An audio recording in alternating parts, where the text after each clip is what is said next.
Assalamualaikum warahmatullahi wabarakatuh dan salam sejahtera. Yang berusaha, Tuan Pengerusi Majlis Barisan Hakim yang bijaksana, guru-guru yang dihormati serta rakan-rakan sekalian. Berdiri saya pada hari ini bukan sekadar untuk menyampaikan pidato, tetapi untuk mengajak kita semua menghayati satu perkara yang menjadi asas perpaduan negara kita, iaitu rukun negara. Rukun negara bukan sekadar 5 prinsip yang kita lafazkan setiap kali penyempurnaan sekolah, malah merupakan panduan hidup yang perlu diamalkan oleh setiap rakyat Malaysia. Hadirin yang saya hormati, pada hari ini saya akan menguraikan 3 prinsip penting dalam rukun negara, iaitu kepercayaan kepada Tuhan, kesetiaan kepada raja dan negara, serta kesopanan dan kesusilaan. Hadirin yang dikasihi, prinsip pertama ialah kepercayaan kepada Tuhan. Kepercayaan kepada Tuhan merupakan asas pembentukan sasiah dan akhlak seseorang. Walaupun rakyat Malaysia terdiri pelbagai agama dan kepercayaan, kita semua diajar supaya melakukan kebaikan, menghormati orang lain dan menjauhi perkara yang boleh memudaratkan diri serta masyarakat.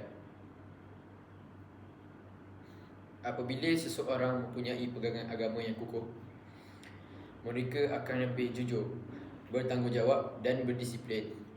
Mereka akan berfikir sebelum bertindak kerana percaya bahawa setiap perbuatan mempunyai balasan. Nilai-nilai murni seperti amanah, kasih sayang, hormat menghormati dan tolong-menolong lahir daripada didikan agama. Jelaslah bahawa kepercayaan kepada Tuhan bukan sahaja membentuk individu yang berakhlak mulia, malah menjadi benteng kepada gejala sosial yang semakin membimbangkan pada masa kini. Hadirin sekalian,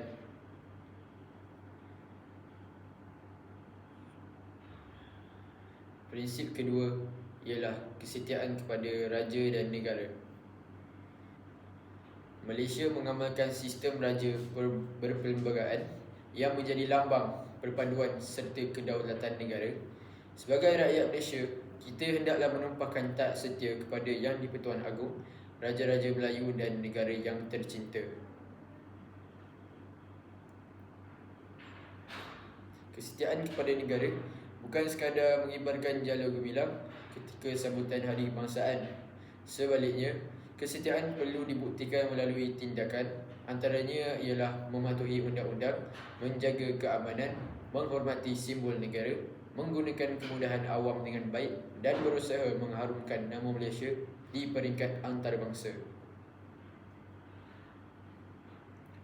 Sebagai pelajar pula, kita boleh menunjukkan semangat patriotisme dengan belajar bersungguh-sungguh, menjaga nama baik sekolah, menghormati guru dan sentiasa bersedia menyumbang kepada masyarakat. Ilmu yang kita pelajari hari ini bakal menjadi bekalan untuk membangunkan negara pada masa hadapan. Bayangkan jika rakyat tidak mempunyai rasa cinta akan negara, sudah tentu keamanan akan tergugat, perpaduan akan berpecah dan pembangunan negara akan terpantut. Oleh itu, semangat patriotisme perlu dipupuk sejak kecil agar generasi muda menjadi pewaris negara yang bertanggungjawab. Hadirin yang saya hormati, prinsip ketiga ialah kesopanan dan kesusilaan. Kesopanan dan kesusilaan ialah cermin kepribadian seorang. Masyarakat yang mengamalkan nilai ini akan hidup dalam suasana aman, saling menghormati dan bekerjasama tanpa mengira bangsa, agama maupun budaya. Pada zaman teknologi kini, ramai yang berani mengeluarkan kata-kata kesat di media sosial tanpa memikirkan perasaan orang lain. Perbuatan seperti menyebarkan fitnah, menghina individu lain atau membuli secara dalam tiadan semakin berleluasa. Sikap ini jelas bertentangan dengan prinsip kesopanan dan kesusilaan. Sebagai generasi muda, kita hendaklah menjaga tutur kata, menghormati ibu bapa dan guru, membantu rakan yang memerlukan serta menggunakan media sosial secara berhemah. Walaupun berbeza pendapat, kita perlu berbincang dengan sopan tanpa menggunakan kata-kata yang menyakitkan hati. Apabila setiap individu mengamalkan adab yang baik, masyarakat akan hidup dalam suasana yang lebih aman dan harmoni. Perpaduan juga akan menjadi semakin kukuh kerana setiap orang saling menghormati antara satu sama lain. Hadirin sekalian,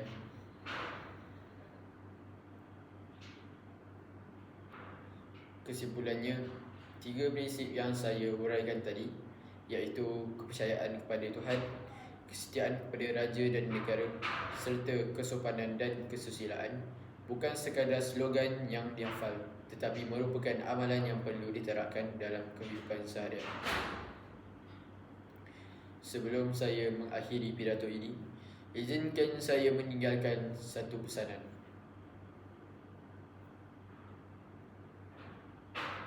Rukun negara bukan sekadar lafaz di bibir, tetapi janji yang perlu diterjemahkan melalui tindakan. Bersatu kita teguh, bercerai kita roboh. Sekian, terima kasih.